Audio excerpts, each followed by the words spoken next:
I see you. You walk where spirits sleep. Be careful. This forest remembers every step. I will not fall. I am the shadow in the fire. Forward, brothers!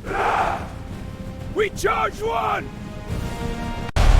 For the tribe! For the tribe!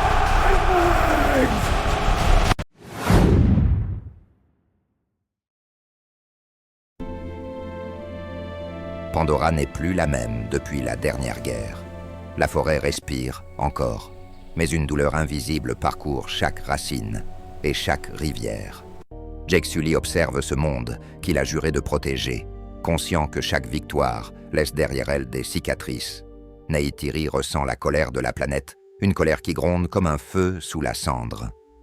Les enfants grandissent dans un monde où la paix n'est plus une certitude, et Pandora, silencieuse, semble attendre le prochain choc. Loin des océans et des forêts, la terre tremble. Des volcans oubliés se réveillent, crachant des flammes dans le ciel de Pandora. Les anciens parlent d'un peuple banni, né du feu et de la colère.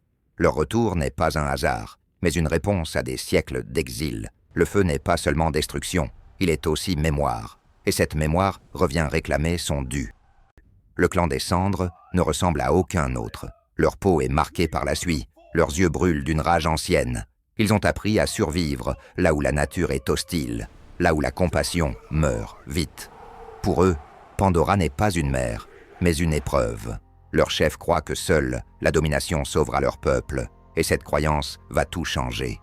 Jake Sully sent que cette guerre sera différente. Il ne s'agit plus seulement d'humains contre Na'vi, mais de Na'vi contre Na'vi. Il doute de son rôle et de son héritage. A-t-il conduit Pandora vers un avenir meilleur ou vers un chaos inévitable? Chaque décision pèse désormais sur ses enfants, et le chef qu'il est devenu commence à vaciller. Neytiri, elle, n'a pas oublié.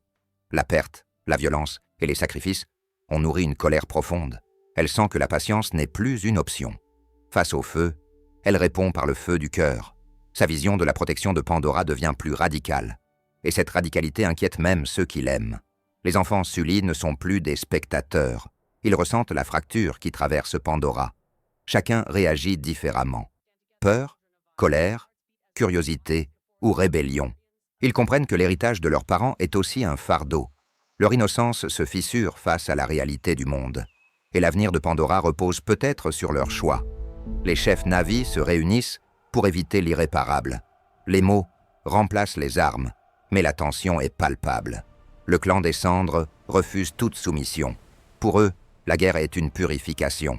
Les autres clans comprennent que la paix est fragile et que parfois, parler ne suffit plus. Warriors, the time has come to stand united. United stand! Our strength will carry us to victory.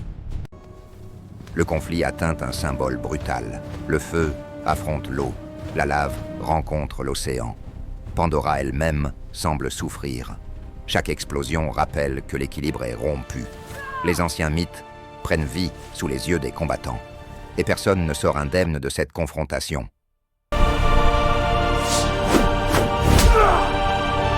Pendant que les Na'vi se déchirent, les humains observent. Leur technologie avance, silencieuse et méthodique.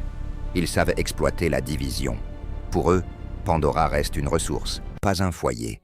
Chaque conflit interne leur facilite la tâche, et leur retour pourrait être plus dévastateur que jamais.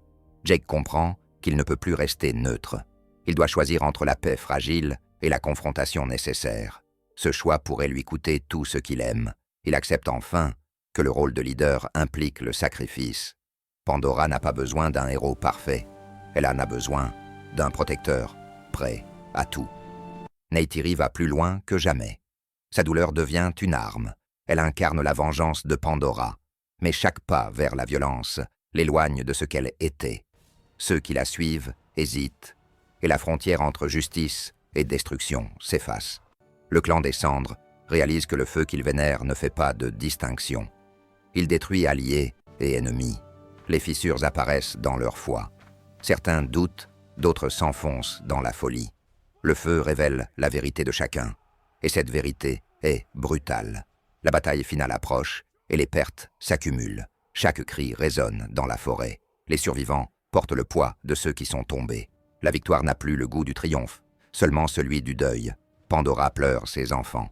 Les enfants, Sully comprennent que leur monde dépend désormais d'eux. Ils ne peuvent plus fuir. Chacun fait un choix qui définira son avenir. Leur courage naît de la peur. Et Pandora observe cette nouvelle génération s'éveiller. Le chef du clan des cendres affronte les conséquences de ses actes. Son rêve de domination s'effondre. Le feu qu'il contrôlait le consume symboliquement. Son peuple se retrouve sans guide. Et Pandora tourne une page sanglante. La guerre s'achève, mais rien n'est réparé. La paix ressemble à une cicatrice encore ouverte. Les clans survivants tentent de reconstruire. La confiance devra être regagnée. Pandora respire, lentement. Jake et Neytiri regardent le chemin parcouru. Ils savent qu'ils ont gagné, mais aussi perdu. Leurs choix ont façonné Pandora. Ils acceptent leurs erreurs et comprennent que protéger ne signifie pas contrôler. Pandora envoie un message clair. La planète n'acceptera plus les abus. Eywa rappelle que l'équilibre est fragile. Le feu peut réchauffer ou tout détruire. L'avenir dépendra des choix à venir et la paix reste conditionnelle. Alors que le calme revient, une ombre persiste. Les humains ne sont pas vaincus. D'autres forces observent Pandora.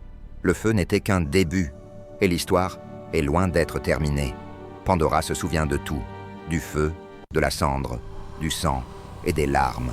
Chaque génération portera cette mémoire. L'histoire de Jake Sully n'est qu'un chapitre, et la planète vivante continue d'écrire sa légende.